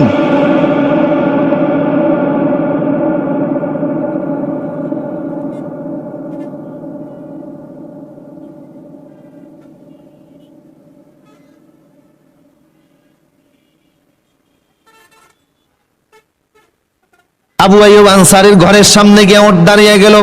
আপনারা আছেন আমার সাথে? আবু আইয়ুব আনসারী আল্লাহর নবীর আসবাবপত্র সব ঘরে নিয়ে গেলেন। রাসূল মদিনাতে এসেছে, একটা বাড়িতে অবস্থান করতেছে। সংবাদ সারা মদিনায় ছড়িয়ে পড়ল। দলে দলে লোকজন রাসূলের সঙ্গে সাক্ষাৎ করতে আসলো। এদের ভিতরে অমুসলিমও ছিল, মুশরিক ছিল, ইহুদি ছিল, খ্রিস্টান ছিল। ইহুদিদের একটা দল, ওই কমিউনিটির ইহুদিদের ভিতরে সবচেয়ে বড় যিনি আলেম ছিলেন, জ্ঞানী ছিলেন, বড় নেতা ছিলেন, নাম ছিল আব্দুল্লাহ ইবনে সালাম। কি নাম? যুবকরা কথা বলতেছে না, কি নাম? আব্দুল্লাহ ইবনে সালাম রাসূলের সঙ্গে সাক্ষাৎ করলেন। আপাদমস্তক দেখলেন, চেহারার দিকে তাকিয়ে বললেন, মুহাম্মদ সাল্লাল্লাহু, আমি ইহুদিদের নেতা, আমার আদেশে হাজার হাজার ইহুদি অনুসরণ করে। মদিনার কমিউনিটিতে আমি সবচেয়ে বড় আলেম, তাওরাতের হাফেজ। ইন্নী সাইলুকা আন সালাসিন লা ইয়ালামুহুন্না ইল্লা নাবিয়্যুন। আমি আপনাকে 3টি প্রশ্ন করব, আমার বিশ্বাস নবী সারা পৃথিবীর কেউ এই 3টি প্রশ্নের অ্যানসার জানে না। একমাত্র নবীরা এই 3টি প্রশ্নের অ্যানসার বলতে পারবে, পৃথিবীর আর কেউ পারবে না। আপনি যদি সত্যিকার অর্থে রাসূল হবেন, নবী হবেন, তাহলে আমার প্রশ্নের জবাব দিন। রাসূল বললেন, তুমি প্রশ্ন করো। তিনি বললেন, আমার প্রথম প্রশ্ন হলো, আউয়ালু আশরাতুস সাআ মা হিয়া? মা হিয়া আউয়ালু আশরাতুস সাআ? কিয়ামত তো হবেই, পৃথিবী ধ্বংস তো হবেই, সাধারণ পৃথিবী আসমান জমিন সহকারে সব ধ্বংস হয়ে যাবে। কিন্তু কিয়ামত ধ্বংস, পৃথিবী ধ্বংস হওয়ার আগে কিছু কিছু আলামত ঘটবে। কিয়ামত পৃথিবী ধ্বংস হওয়ার আগে বড় বড় কিছু আলামত সংঘটিত হবে। তার ভিতর থেকে পৃথিবী ধ্বংসের কিয়ামতের বড় বড় আলামতের প্রথম আলামতটা কি? দ্বিতীয় প্রশ্ন, ইয়া রাসূলুল্লাহ, আউয়ালু তুআমিন ইয়াকুলু আহলুল জান্নাহ? জান্নাতের সেই প্রথম খাদ্য কি, যেটা জান্নাতীরা প্রবেশ করেই খাবে? তৃতীয় প্রশ্ন হলো, মা হিয়া ইয়ানজাউল ওয়ালাদু ইলা আবিহি ওয়া ইলা উম্মিহি? কখন সন্তান তার মায়ের মতো হয়, কখন সন্তান তার বাবার মতো হয়? রাসূল বললেন, আব্দুল্লাহ ইবনে সালাম, তুমি এখন আমারে প্রশ্ন করেছো, কিছুক্ষণ আগে জিব্রাইল তোমার প্রশ্নের অ্যানসার গুলি আমারে জানিয়ে দিয়ে গিয়েছে। তোমার প্রশ্ন হচ্ছে কিয়ামতের প্রথম আলামত কি? আছেন আপনারা? কিয়ামত তো হবেই, এটাকে অস্বীকার করার কোনো সুযোগ,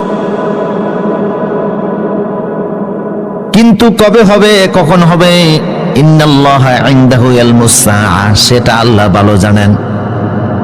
জিব্রাইল রাসূলুল্লাহকে প্রশ্ন করেছে, ও রাসূল, কিয়ামত কখন হবে আপনি বলেন। রাসূল বলছিলেন, মাল মাসউলু আনহা বিআলাম মিনাস সাইল। জিব্রাইল, আমি জানি না, আপনি জানলে বলেন। কিয়ামত কবে হবে সেই দিন তারিখ জানা নাই, তবে যেদিন পশ্চিম দিক থেকে সূর্য উদিত হবে তার 120 বছর পরে কিয়ামত হবে। আল্লাহু আকবার বলেন। আমার প্রিয় সদীপ, জিব্রাইল বলল, আব্দুল্লাহ ইবনে সালাম বলল, হে রাসূল, কিয়ামত তো হবেই, কিন্তু কিয়ামত সংগঠিত হওয়ার আগে যে বড় বড় আলামতগুলি ঘটবে তার প্রথম আলামতটা কি? রাসূল বললেন, প্রথম আলামত হলো ওহিয়া নারুন তাহশুরুন নাস মিনাল মাশরিকি ইলাল মাগরিব। কিয়ামতের প্রথম আলামত হলো পূর্ব দিক থেকে একটা আগুনের কুণ্ডলী বের হবে, আগুনের ধোঁয়া বের হবে, জাপান থেকে বের হবে। কোন দিক থেকে? এই আগুনের কুণ্ডলী ভারত, পাকিস্তান, চীন, মঙ্গোলিয়া সহকারে বাংলাদেশ সহ এই পূর্বাঞ্চলের মানুষদেরকে তাড়ায়া পশ্চিম দিকে নিয়ে যাবে। আল্লাহু আকবার।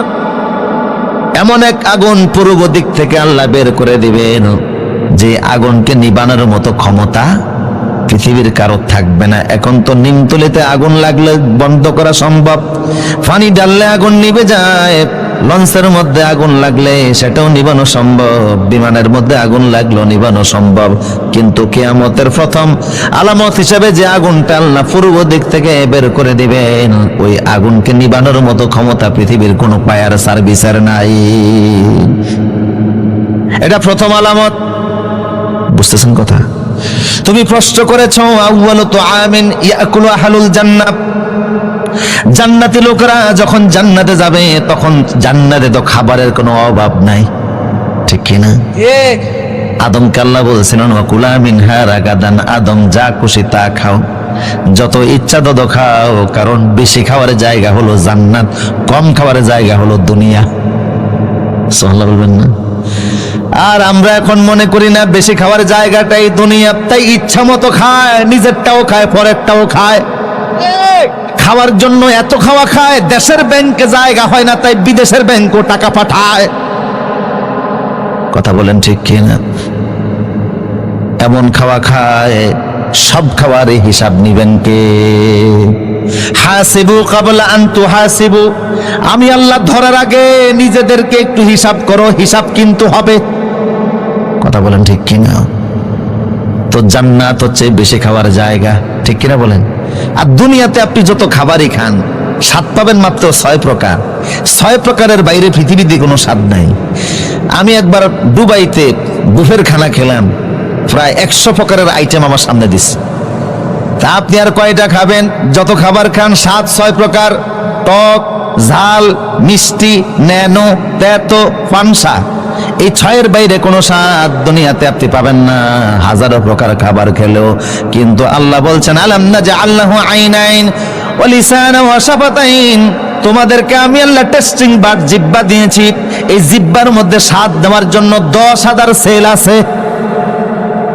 দুনিয়াতে পাইলেন মাত্র 6 প্রকার, বাকি যত স্বাদ আছে 9,994 প্রকার স্বাদ আল্লাহ জান্নাতে দান করে দিবে। আমরা বেশি খাই অবশ্য নিজের বাড়িতে না, আরেকজনের বাড়িতে, ঠিক কিনা বলেন? কম খাবেন, বরকত আছে না নাই? এক জায়গায় মেজবানির আয়োজন হয়েছে, গৃহকর্তা আসছে আমেরিকা থেকে, গরু লাগে গ্রামবাসীর 5টা, উনি জবাই করছে 10টা। এর মধ্যে 2 গ্রামের মানুষ আমন্ত্রিত, 1 গ্রামের লোকেরা রাগ করে আসে নাই। উনি বললেন, ঠিক আছে, বাকি গ্রামে যারা আছে ইচ্ছে মতো খাও। এরা ডাকলো, ফলাও খেয়াল লাভ কি, শুধু গোশত। এক লোক এমন খাওয়া খাইছে, এখন দম ছাড়তে পারে না, নাকের আগা দিয়া দম আসে আর যায়, শীতুয়া শুয়া উপরের দিকে মুখটারে কাট করে দিয়া আজরাইলে ডাকতে আছে। পরিস্থিতি বড় জঘন্য, যে কোনো সময় লাশ হইতে পারে। লোকজন বলল, জমিদার সাহেব আপনি যে আয়োজন করছেন, এত সম্মানের চাইতে আরো তো বেজ্জি দেওয়ার সম্ভাবনা বেশি। এই লোক যদি এখন মারা যায়, পত্র পত্রিকায়, ফেসবুকে আপনার বিরুদ্ধে কথা উঠবে, তাড়াতাড়ি এর সুস্থ করেন। উনি ডাক্তার ডেকে আনলেন, ডাক্তার ও চেহারা দেখা কয় বুঝতে পারছে একটু বেশি খাইছে আর কি, সমস্যা নাই, মাত্র 5 মিনিটের কাজ। আমি একটা ট্যাবলেট বানাইছি, তুমি যদি এটা গিলে ফেলো 5 মিনিটের মধ্যে ফ্যাট ক্লিয়ার হয়ে যাবে। উনি কয়, ডাক্তার আমাদের কোনো আক্কল আছে? এত বড় ট্যাবলেটটা খাইতে পারলে আমি তো গোশত আরেক টুকরা খাইতাম। হযরত ওমর মদিনাতে একজন ডাক্তার গিয়েছিল, মিশরের বাদশা মুকাউকাস মদিনাতে ডাক্তার পাঠাইছে মদিনার মুসলমানদের চিকিৎসার জন্য। 6 মাস চেম্বার খুলে ডাক্তার বসেছিল, কোনো রোগী তালাশ করে পায় নাই। ওমরকে বলল, ওমর, তোমাদের মদিনার মুসলমানরা কেউ অসুস্থ হয় না? ওমর বলল, শোনো, আমরা সেই জাতি যারা রাসূলের সুন্নত তরিকায় খাবার খাই। লা নাকুলু হাত্তা নাজুয়া, আমরা খিদা না লাগলে খাই না, আবার খিদা থাকতে থাকতে খাবার পরিহার করি। রাসূলের সুন্নত অনুযায়ী খাবার খেলে কঠিন রোগে আক্রান্ত হওয়ার কোনো সম্ভাবনা নাই। আমার ফেরশদে কষ্ট হচ্ছে নাকি আপনাদের? আব্দুল্লাহ ইবনে সালাম, তুমি প্রশ্ন করেছো জান্নাতীদের প্রথম খাদ্য কি হবে? জান্নাতেতে কোনো খাবারের অভাব নাই, কিছু খাবার হবে ও উতুবি মুতাশাবিহা, দুনিয়ার খাবারের মতো কিছু খাবার থাকবে, দেখলে চিনা যাবে এটা দুনিয়াতেও খাইছি। আবার কিছু খাবার থাকবে মালা আইনুন রাআত ওয়ালা উযুনুন সামিআত ওয়ালা খাতারা আলা কালবি বাশার, চোখেও দেখো নাই এমন হাজারো আইটেম জান্নাতে আছে না নাই? কিন্তু সর্বপ্রথম যে খাবারটা আল্লাহ জান্নাতীদের মুখের সামনে তুলে ধরবেন সেটা হলো কাবাতি হুত। কিছু মাছ আছে, দামি কিছু মাছ থাকবে জান্নাতে, ওই মাছের কলিজার পাশে অতিরিক্ত একটা অংশ থাকবে, এটা বড় দামি জিনিস, কলিজা না, মাছের কলিজার পাশে অতিরিক্ত চর্বিযুক্ত একটা অংশ থাকবে, ওই জিনিসটা এত স্বাদ হবে, ওইটা দ্বারা জান্নাতীদেরকে আল্লাহ সর্বপ্রথম আপ্যায়ন শুরু করবে। তোমার প্রশ্ন হচ্ছে, সন্তান কখন বাবার মতো হয়, সন্তান কখন মায়ের মতো হয়? অনেক সময় সন্তানদের চেহারা বাবা মার চেহারার কাছাকাছি হয় না? রাসূল বললেন যে দেখো, ফিতার ফিস্টদিস থেকে যখন এক স্পাম বের হয়, ইয়াখরুজু মিন বাইনিস সুলবি ওয়াত তারাইব, আর মায়ের বক্ষপিঞ্জ থেকে ওবাম বের হয়, এটা ভাইজিনাল লিকুইড, এটা যদি বের হয়, বাবারটা যদি স্পামটা যদি আগে বের হয় তাহলে সন্তান বাবার চেহারার মতো হয়। যদি মা ওবামটা আগে বের হয় তাহলে সন্তান মায়ের মতো হয়। আম মজলিসে এর চাইতে আর অন্য কোনো ভাষায় আমার বলার সুযোগ নাই। আব্দুল্লাহ ইবনে সালাম বললেন, হে রাসূল, আপনি যা বলছেন হুবাহুব তাওরাতের সাথে মিলে গেছে, আমি সাক্ষ্য দিচ্ছি আপনি আল্লাহর রাসূল। হাত ইয়াদাক, আপনার হাত আগে দেন, আমারে পড়েন, আশহাদু আল্লা ইলাহা ইল্লাল্লাহু ওয়াহদাহু লা শারীকা লাহু ওয়া আশহাদু আন্না মুহাম্মাদান আবদুহু ওয়া রাসূলুহু। কালেমা পড়ে তিনি মুসলমান হয়ে গেলেন। বললেন, হে রাসূল, আমি যে মুসলমান হয়ে গেলাম, আমি আগের থেকেই জানি যে আপনি আল্লাহর রাসূল। শুধু আমি নই, তামাম মদিনাতে এমন কোন ইহুদি নাই যে আপনারে চিনে না, কারণ তাওরাতে, ইনজিলে, আসমানি কিতাবে আপনার হুবাহুব যা বর্ণনা হয়েছে বাস্তব মুহাম্মদ। ইহুদিরা রাসূলকে কেমন চিনা চিনতো, আমার সাবজেক্ট খুব গুরুত্বপূর্ণ, তারপরে লোভ সামলাতে পারতেছেন। একটা হাদিস শোনাচ্ছি আপনাদেরকে, কষ্ট হচ্ছে মনে হয় আপনাদের।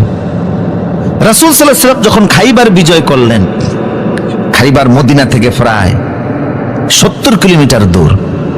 খাইবার বিজয়ের পরে গনিমতের মাল হিসাবে যত সম্পদ, নারী আর শিশু মুসলমানদের হাতে আসলো, এগুলি বন্টিত হয়ে গেল। এর মধ্যে কিছু নারীরা ছিল, তারাও সাহাবীদের মাঝে বন্টিত হলো। আপনারা বুঝতেছেন কথা? তার মধ্যে একজন নারী হযরত সাফিয়া রাদিয়াল্লাহু তাআলা আনহা, তিনি আমাদের আম্মা জান উম্মুল মুমিনিন, তিনি হযরত দাহিয়া কালবির ভাগে পড়ছেন। সাজ্জাদা সাফিয়া রাসূলুল্লাহর কাছে প্রস্তাব পাঠালেন যে আমরা এখন পরাজিত, আমার বাপ দাদা আপনার হাতে মারা গেছে, গোটা খাইবার কমিউনিটি আপনার হাতে চলে গেছে, ধন সম্পদ যা পাইছেন সব ভাগ কইরা নিছেন, কোনো আপত্তি নাই, কিন্তু আমি একজন নারী, সাধারণ নারী না, আমার বাবা হচ্ছে হুয়াই ইবনে আখতাব, যিনি গোটা ইহুদিদের নেতা, প্রেসিডেন্ট এই এলাকার। আমি হারুন নবীর বংশধর, মুসা আলাইহিস সালামের বড় ভাই হারুনের বংশধর আমি, কাজে আমারে জাত্তার কাছে তো আপনি বিয়ে দিতে পারেন না। বিয়ের ক্ষেত্রে আপনার নিয়ম অনুযায়ী একটা তরিকা আছে, একটা সমতা আছে, আছে না নাই? সমতা নাই বিদায় আজকে আমাদের দেশে ডিভোর্সের সংখ্যা বাড়তেছে। অপরিপক্ক বয়সে ছেলে মেয়ে প্রেম করে এমন এক জায়গায় চলে যায়, বাবাও অনেক সময় লোক লজ্জায় শরমে পরিচয় পর্যন্ত দিতে পারেন, এরকম আছে না নাই? মেয়েটাকে বাবা যেই পরিবেশে বড় করলেন, শিক্ষা দিলেন, মানুষ করলেন, স্বামীর সংসারে গিয়ে যদি ওই রকম না পায়, অশান্তি আছে না নাই? শেষ পর্যন্ত জীবনও শেষ করে দেয়। ইসলামে বিয়ের সমতা আছে।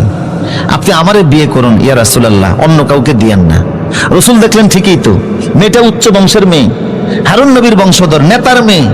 রাসূল সাফিয়াকে আজাদ করে নিজে বিবাহ করলেন। বাসর করে যখন রাসূলুল্লাহ গেলেন, আল্লাহর নবী তাকিয়ে দেখে হযরত সাফিয়ার গালের মধ্যে 5 আঙ্গুলের দাগ। রাসূল বললেন, সাফিয়া রে, তোমার গালের মধ্যে এত জোরে কে মেরেছে? 5 আঙ্গুলের দাগ লেগে আছে। সাফিয়া বললে, রাসূলুল্লাহ, আজকে সকালবেলা খাইবার আপনারা বিজয় করেছেন। গতকাল রাতে আমি আমার পূর্বের স্বামী ইহুদি স্বামীর সঙ্গে ঘুমিয়েছিলাম।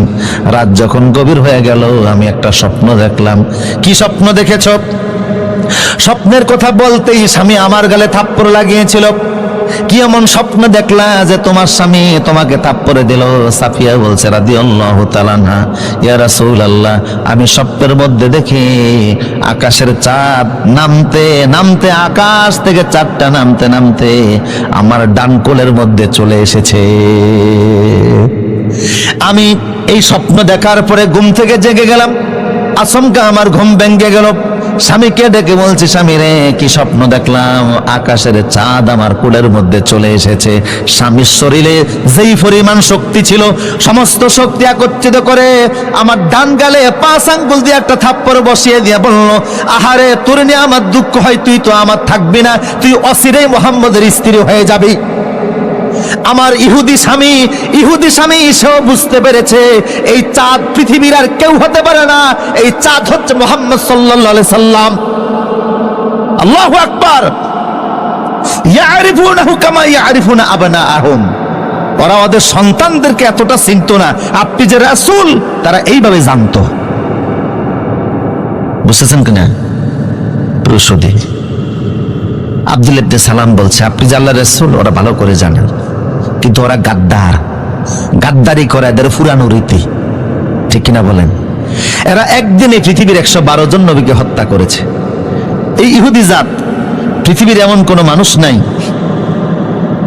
এমন কোন যুগ নেই যেই যুগে মানুষকে কষ্ট দেয় নাই। আজকের পৃথিবীতে এরা সবচেয়ে বেশি অশান্তির কারণ।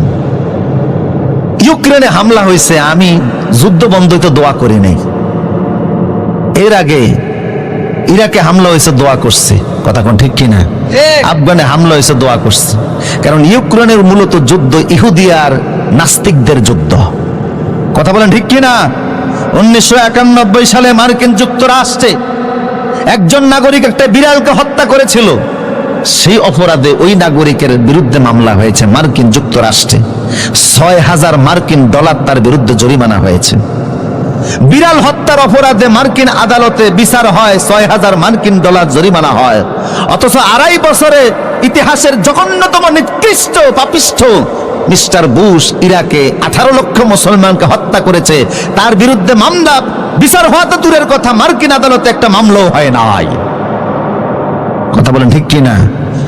তোমাদের এই জাতিসংঘ, এটাকে আমরা খ্রিস্টান ক্লাব মনে করি, এছাড়া আর কিছু নয়। তবে দুঃখ লাগে, আজকের পৃথিবীর প্রায় 70% সম্পদ মুসলমানদের হাতে। 57টি স্বাধীন মুসলিম দেশ, তেল গ্যাস সহকারে আল্লাহ কি আমাদেরকে দেন নাই? আমরা ঐক্যবদ্ধ হলে কাফের মুশরিক পালিয়ে যাওয়ার রাস্তা খুঁজে পেত না। প্রসূতি ইম্পর্টেন্ট আলোচনা সামনে, একটু কষ্ট দিচ্ছি আপনাদেরকে, যদি একটু সামনের দিকে আসতেন। জায়গা কম হয়ে গেছে, হ্যান্ডেল বড় করলে ভালো হতো। আমানুল্লাহপুরের ভাইরা, যার যার আমানত নিয়ে সামনে আসেন, জুতা, মোবাইল, মানি ব্যাগ, চশমা, ছাতাও যদি থাকে, সামনের দিকে আসেন। একটু ফাঁকা জায়গাগুলি পূরণ করে সামনের দিকে আগে বসেন, যেহেতু দাঁড়ানো ভাইরা, পিছনের ভাইরা এসে বসতে পারে। শব্দ হবে না, আওয়াজ হবে না।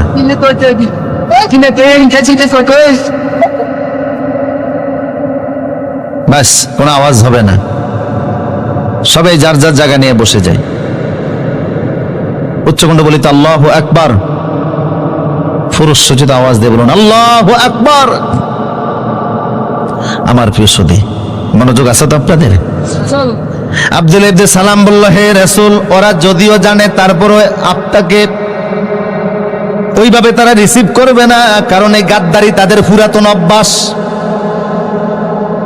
কিছুক্ষণ পরে ইহুদিরা আপনার সঙ্গে সাক্ষাতে আসবে। আমি একটু আড়ালে যাই, লুকিয়ে যাই, পর্দার আড়ালে যাই।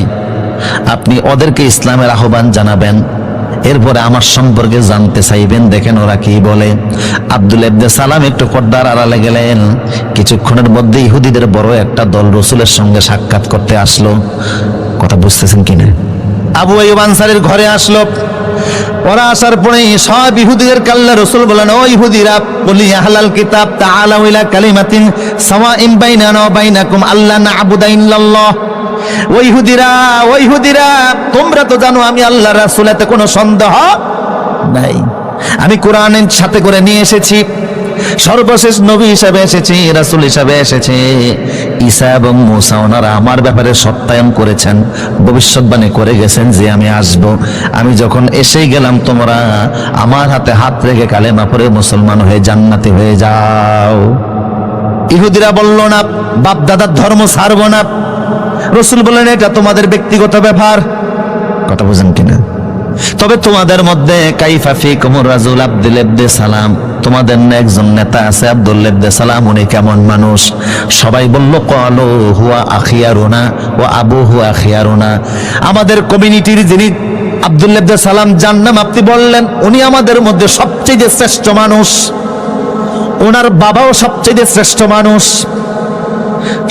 ও আলামুনা ও আলামু আবুনা, তার বাবা আমাদের সমাজের সবচেয়ে বড় আলেম, উনিও আমাদের সবচেয়ে সমাজের বড় আলেম। আমাদের কমিউনিটিতে ইহুদি পাড়ায় ওনার চাইতে বড় আলেম কেউ নাই, ওনার চাইতে ভালো মানুষ আর কেউ নাই। রাসূল বলেন, আচ্ছা, সে আব্দুল্লাহ ইবনে সালাম যদি কালেমা পড়ে মুসলমান হয়ে যায়, তোমরা কি মনে করো? আল্লাহ হেরে মাফ করুক।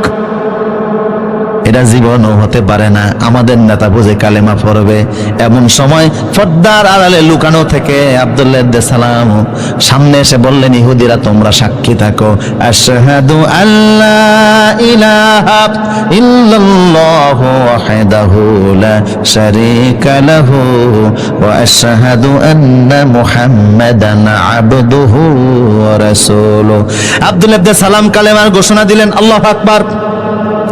এখন ইহুদিরা চিৎকার মেরে উঠলো, কয় হুয়া সারজুনা ও আবু সারজুনা, হে মোহাম্মদ, এর চাইতে নিকৃষ্ট মানুষ আমাদের সমাজে আর কেউ নাই, এর চাইতে মূর্খ লোক আর কেউ নাই। রাসূল কয়, একটু আগে কইলা কি, এখন কও কি? কথা বুঝেন কি না? একটু আগে না বলছো এর চাইতে ভালো মানুষ আর কেউ নাই, এর চাইতে ভালো আলেম আর কেউ নাই, এখন কাও এর চাইতে জাহেল আর কেউ নাই, এর চাইতে মূর্খ লোক আর নিকৃষ্ট লোক আর কেউ নাই। তার মানে আমার দলে থাকলে অনেক বড় কিছু, আমার দলে না থাকলে অন্য কিছু। আমার দলে থাকলে বয়স যদি 40 হয়, হেত মুক্তিযোদ্ধা। আমার বাড়িতে একজন আছে, আমার আব্বা মুক্তিযোদ্ধা ছিলেন, আলহামদুলিল্লাহ। আর আমার বিপক্ষে থাকলে, যদিও দেশের জন্য, মানুষের জন্য, কোরআনের জন্য অনেক খেদমত করেছে, তারপরেও তার বিরুদ্ধে তুকমা আছে না নাই? হে রাসূল, এটা ওদের পুরাতন রীতি, বুঝেন না আপনারা কথা? এটা ওদের পুরাতন অভ্যাস, পুরাতন রীতি। ইয়া রাসূলুল্লাহ, আল্লাহ রাসূল বললেন, আব্দুল্লাহ ইবনে সালাম, ঠিক আছে। এরা যেহেতু হই হাল্লা শুরু করলো, রাসূল ওদেরকে বের করে দিলেন, যাও, চলে যাও, তোমাদের অভ্যাস আগেরটাই পরিচয় দিয়েছো, কিছুক্ষণ আগে কি বলেছো, এখন কি বলতেছো, তোমরা নিজেরাই স্ববিরোধী। কথা বুঝেন কিনা? এই পর্যায়ে এসে আমি এখন যা বুঝাতে চাই, আছেন আমার সাথে? এই আব্দুল্লাহ ইবনে সালাম, উনি কালেমা পড়লেন, সহিভাবেই পড়লেন, ওনার সাথে আরো একদল ইহুদি সবাই কালেমা পড়ে মুসলমান হয়ে গেছে। আব্দুল্লাহ ইবনে সালাম এমন খাঁটি মুসলমান হলেন, আল্লাহ রাসূল এক হাদিসে বললেন, ওহুয়া আশিরুন মিন আশারাতিন মিন আহলিল জান্নাহ, জান্নাতের যদি 10 জন লোকের লিস্ট করা হয়, ওই জান্নাতের 10ম ব্যক্তি হলো আব্দুল্লাহ ইবনে সালাম। জান্নাতি যদি 10 জন লোকের লিস্ট করা হয়, ওই 10 জন লোকের একজন হলো আব্দুল্লাহ ইবনে সালাম। অথচ সে আব্দুল্লাহ ইবনে সালামের বিপক্ষে আল্লাহ সূরা বাকারার 208 নম্বর নাজিল করলেন। কি করছে আব্দুল্লাহ ইবনে সালাম? কেন আল্লাহ তাদেরকে ধমক দিয়ে সূরা বাকারার 208 নম্বর আয়াত নাজিল করলেন? বুঝতেছেন কথা? আব্দুল্লাহ ইবনে সালাম সেই যুগে ইসলাম কবুলের পরে ইসলামের পরিপূর্ণ বিধিবিধান মানতেছিল, রাসূলের শরীয়তের প্রত্যেকটা বিধিবিধান পালন করতেছিল, নামাজ পড়তেছিল, হজ যাকাত কুরবানি শরীয়তের যত বিধিবিধান সব পালন করতেছে, কিন্তু পাশাপাশি মুসা নবীর শরীয়তেরও কিছু জিনিস মানতে শুরু করছে। কথা বুঝেন কিনা? কষ্ট হচ্ছে মনে হয় আপনাদের? মুসা নবীর শরীয়তের কিছু বিধিবিধান আব্দুল্লাহ ইবনে সালাম মানে, মুহাম্মদ সাল্লাল্লাহু আলাইহি ওয়াসাল্লামের শরীয়তের বিধিবিধানও মানে। আল্লাহ ধমক দিয়ে আয়াত নাযিল করলেন, খবরদার, ইসলাম আসার পরে অন্য কোন ধর্মের বিধান আমি আল্লাহ অ্যাকসেপ্ট করব না। মুহাম্মদ সাল্লাল্লাহু আলাইহি ওয়াসাল্লামের শরীয়ত আসার পরে অন্য কোন নবীর শরীয়তকে আমি আল্লাহ স্বীকৃতি দিব না। আল্লাহু আকবার। এই সাহাবীদেরকে আল্লাহ ধমক দিচ্ছেন। মুসা নবীর শরীয়ত মানতে চাইছেন, বলেন আপনারা মুসা নবী কি ইসলামের বাইরে? কথা কয় না। উনিও তো আল্লাহ রাসূল ছিলেন, সাধারণ রাসূল। ওয়া কাল্লামাল্লাহু মূসা তাকলিমা, যিনি আল্লাহর সাথে সরাসরি বিনা তারের কানেকশনে কথা বলতেন। তুর পাহাড়ে গিয়ে যখনই আল্লাহরে ডাক দিতেন, আল্লাহ ডাকের সাড়া দিতেন। কথা বলতে গিয়ে বলছেন, আল্লাহ কথা বলতে এত মজা, না জানি তোমার দেখতে কত মজা। আল্লাহ বললেন, না দেখার চিন্তা করো না। উনি কয় না একটু দেখি না চেষ্টা করিয়া। আল্লাহ বলেন, টেস্ট পরীক্ষা দাও। টেস্টের নমুনা হিসাবে আল্লাহ যতটা পরিমাণ নূর তুর পাহাড়ে ছেড়ে দিলেন, উনি ওই নূরের হিট সহ্য করতে না পেরে বেহুশ হয়ে পড়ে গেলেন। ফালাম্মা তাজাল্লা রাব্বুহু লিল জাবাল জাআলাহু দাক্কা ওয়া খাররা মূসা সায়কা, যখন তিনি বেহুশ হয়ে জমিনে পড়ে গেলেন, 7 দিন পর্যন্ত মূসা নবীর কোনো হুঁশ ছিল না। কয়দিন? 7 দিন পরে আল্লাহ বলে, মূসা রে, টেস্ট পরীক্ষায় তো পাস করো নাই, এখন কি দেখার ইচ্ছা আছে নাকি? উনি কয়, ক্বালা ইন্নী তুবতু ইলাইকা ওয়া আনা আউয়ালুল মুমিনিন, আল্লাহ তওবা করলাম, জীবনও দেখার নাম নিতাম না। বুঝতে পেরেছি দেখার চিন্তা করে আমি ভুল করছি, তবে জান্নাতে দেখা দিও। তাইলে দেখতে না ফেললো, আল্লাহ নূরের হিট তাজাল্লির একটা ধাক্কা তো খাইছে। কথা বলেন ঠিক কিনা? তাওরাত ওনার উপরে এসেছে, জলিল কদর পয়গম্বর ছিলেন, রাসূল ছিলেন, আল্লাহ নূরের হিটের ধাক্কাও খেলেন, অথচ সেই নবীর শরীয়ত মানতেছে। আল্লাহ ধমক দিয়ে বললেন, খবরদার, মুহাম্মদ সাল্লাল্লাহু আলাইহি ওয়াসাল্লামের শরীয়ত আসার পরে অন্য কোন নবীর শরীয়ত মানা যাবে না। এখন প্রশ্ন, আব্দুল ইবনে সালাম মুসা নবীর কি মানতেছিল যে আল্লাহ ধমক দিলেন? কথা বুঝতেছেন কিনা? উনি দীর্ঘদিন তো ইহুদিদের নেতা ছিলেন, ঠিক কিনা? আলেম ছিলেন। তো উনাদের ধর্মের ইহুদি শরীয়তে শনিবারকে সম্মান করার একটা বিধান ছিল। ঐতিহাসিকভাবে ওনারা শনিবারকে সম্মান করতেন। আর আল্লাহ মুহাম্মদ সাল্লাল্লাহু আলাইহি ওয়াসাল্লামকে দিয়েছেন জুমার দিন। সুবহানাল্লাহ বলবেন না? ইহুদিরা সম্মান করে শনিবার দিনকে, খ্রিস্টানরা করে রবিবারকে, আর আমরা করি জুমার, শুক্রবার বলবেন না, বলবেন জুমার দিন। এই জুমা শব্দটা বললেও 50টা নাকি আমল নামায় উঠে যাবে। এই জুমা নামে কোরআনে একটা সূরাও আছে, আছে না নাই?